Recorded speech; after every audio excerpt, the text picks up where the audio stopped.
So ayun, good day guys. Meron tayo ngayon ditong Toyota Veloz. Nag-install tayo ng 7140 Max Optimus Android head unit with 360 camera. Then steering wheel control, all working. So yan, volume up, volume down. Next, previews. Then yung mode sa steering wheel control, ayan, nag-a-act na siya as shortcut button ni 360 camera. Pag pinindot mo si mode, lalabas si 360 automatic. Ayan. Then 360 camera natin, meron din siyang auto trigger pag ang takbo mo is 20 kph below. For example, left signal, right signal, hazard. Ayan, left and right, bird's eye view sa gitna. Then priority ng trigger natin yung reverse. Ayan, accurate din yung parking guidelines. Ayan.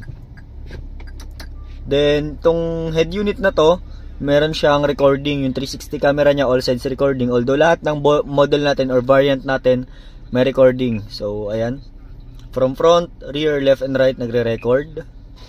Then meron din siyang iba't ibang application tulad ng Waze, Netflix, TikTok, YouTube, Spotify, Google Maps, Google Chrome, Play Store. Ayan. So kung gusto mo magad ng iba't ibang application, pwede downloadable and accessible sa Play Store. Then meron din siyang Android Auto and Apple CarPlay, split screen function. The same time meron siyang built-in DSP or DTS. So check natin. Ayan, 5.1 DSP or speaker channel.